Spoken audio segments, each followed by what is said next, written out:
How are you? Dana, it's the last pay-per-view of the year, kind of finally winding 2020 down. Are you kind of looking forward to getting to the break and kind of putting this year behind you?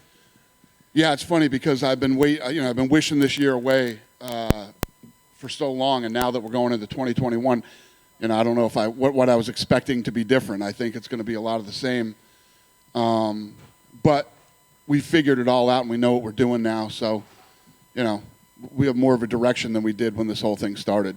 Are you looking at like any kind of revisions for next year and like how you handle things to kind of try to eliminate these fight week COVID tests, or maybe even like the vaccine? Would you try to encourage the fighters to get the vaccine? What's the plan? I don't know. Listen, we're always trying to get better at it, and if you saw the story that came out, we by far have the lowest, positivity rate out of any other sport that's done it by a mile, and.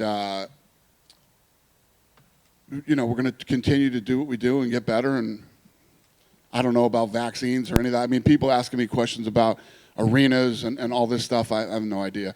But I told you, and I'll tell you again, I'm not going into an arena until we can sell out an arena. I'll stay here.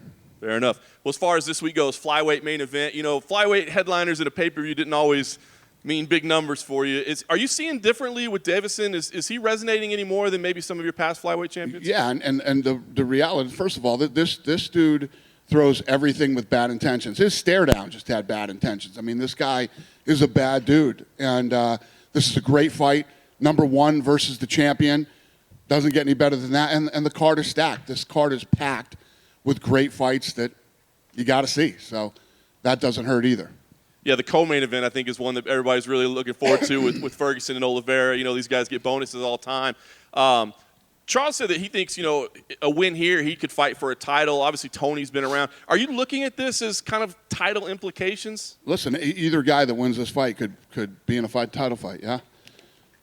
Are there any updates, by the way, on the lightweight title? Have you had your meeting with Habib yet? Or have you talked to him? Do we know what the future of the lightweight division is? I'm meeting him next month. Next month.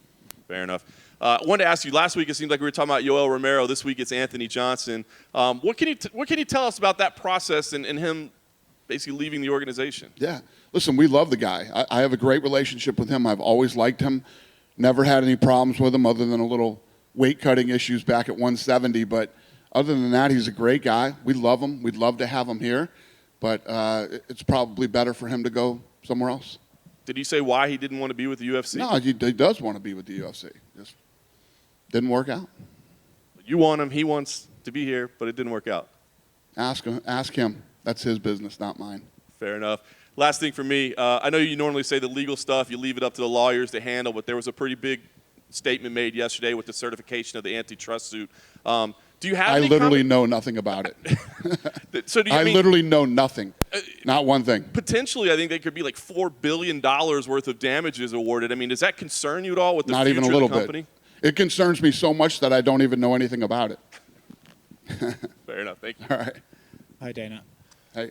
Is this something of a crossroads fight for Tony, right? Because if he loses to Charles Oliveira after the loss to Gaethje, people are going to say, his day's done. Do you think he needs to look impressive to keep up there? Otherwise, he risks falling right down the rankings. What's the question? Is this a crossroads fight for Tony, in that if he loses to Charles, people are going to start saying he's done and his best days are behind him? I don't know what people are going to say, but, we all know that Tony's dangerous in any fight. I don't want to take anything away from Gaethje, but Tony does some crazy things sometimes. Tony does things that don't make sense sometimes. And I don't think that Tony should have made weight when he didn't have to fight and then had to turn around and make weight again. Care how tough you are, how long you've been doing this, that takes a toll on your body. I believe, personally, that it impacted his fight against Gaethje. We'll see. We'll see tomorrow night. Oliveira is a bad dude everywhere, on the feet, on the ground. He's dangerous. Stylistically, you couldn't have a more fun fight than this co-main event is. When we made this fight, the day in the matchmaking room, we were pumped about it. So we did it. We got here. We got through COVID. Everybody made weight, and here we are. So this is a fun one, man. If you are a fight fan, tomorrow night's card is the last card of the year on pay-per-view, and it's a badass card. the jiu-jitsu matchup with the women is a badass fight. I mean, you just go through the whole card.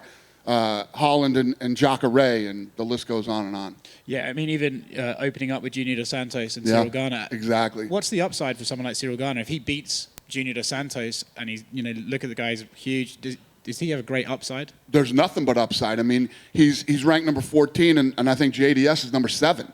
Nothing but upside. It breaks him into the top 10. He's one of the biggest, scariest, hard-hitting dudes in the division, and he moves like a middleweight.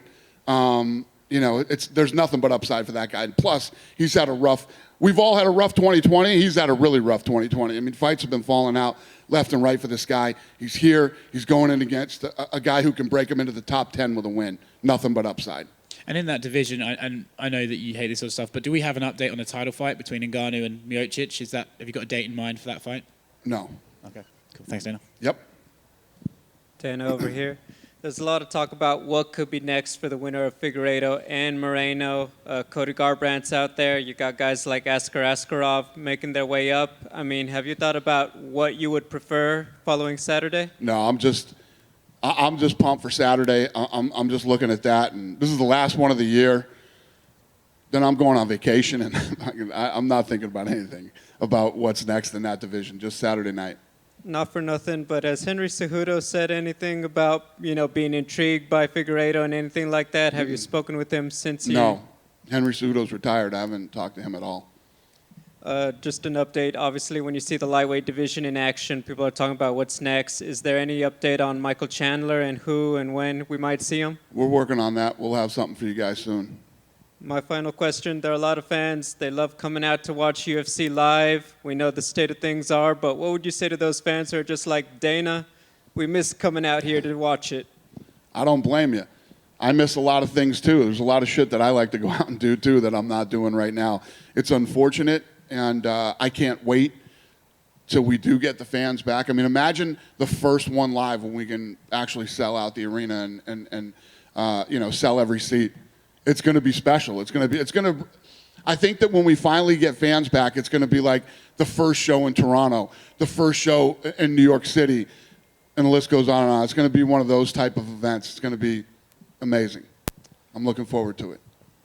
Staying in the flyweight division, you also had Manel Kape weigh in as a possible backup. He's had a pretty rough 2022. He hasn't even made his debut yet. So what do you see in him that similar to Michael Chandler, he's weighing in as a replacement. He hasn't even had a fight yet. Yeah, who did you say? Manel Kape. Yeah. What's the question? What do you see in him that he's weighing in as a replacement and he hasn't even made his debut yet? Similar to the Michael Chandler situation. Yeah, no, I love guys that do this. I was just talking to Megan back there, and this has been the year of stepping up. I mean, so many people have stepped up, whether it's late notice fights, coming in as a replacement, making weight. It's been a really cool year. Everybody's sort of banded together to make these things happen. And as fucked up as this year was, it's been a cool experience at the same time. Between me and my staff and the fighters, and it's been a really unique, cool year. I don't know how else to explain it other than it's been awesome. And shitty at the same time, if that makes sense. Dana, going back to trying to get live events, do you see, has there been any update, because there's rumblings on possible fans being at the Fight Island fight for Conor? Yeah, we're not sure yet, but that's a goal. What I want to do is go back to Fight Island, do a Saturday, Wednesday, Saturday, with the last Saturday being Conor, and do like an international fight week. You guys were there. I mean, pool parties and just so much cool stuff that you can do in Abu Dhabi, and that's what we're hoping to pull off. I don't know if we can, but that's the hope. Have the powers that be at Abu Dhabi, they've been pretty positive towards that? Yeah, I mean, they were positive our last trip there about us coming back in 2021 and being able to do that. And then you look at what's going on. They got their thing under control over there. They're light years ahead of the rest of the world, and they got their stuff dialed in. The problem is,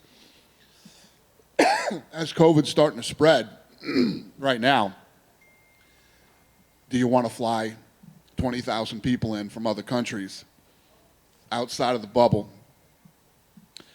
to party and go to an event? You know, that's the big question right now. Would this be a situation where fans would have to be quarantined for? Well, I don't know. I don't know how we would. That's part of the problem, is figuring the thing out, and you know, pre-testing and testing when they're there, and there's a lot of things that we're talking about. Do you see the live events happening outside of the country, outside of the United States, before they Yeah. actually happen here first? I do. I think so. I mean, we could do them right now if we didn't have to quarantine for 2 weeks. We can't go do an event somewhere, sell it out, and then have to quarantine everybody for 2 weeks. That we can't do. I mean, we have fights every Saturday, normally, you know what I mean? So it would be very hard to do, especially with our staff and officials. The list goes on and on. One more thing. You mentioned there's been positives for this year. A lot of people look at 2020 as being a cluster. What would you say are the highlights for the company, for the UFC and the sport? The business. I mean, the numbers have gone like this. We broke every record this year except for Live Gate. So didn't lay off one employee, honored every fighter contract. You know, everybody made money. We didn't cut anybody's salaries. Just it's been a win-win-win over here as far as the business goes. But you know, personally, it's tough on all of us. You know, all the things that are going on, and I know that some people have gotten really sick, and some people have lost loved ones. I mean, stuff like that. But other than all the positives as far as the business go, it couldn't be any more positive. Thanks. All right, bud. Good? All right, guys, thanks.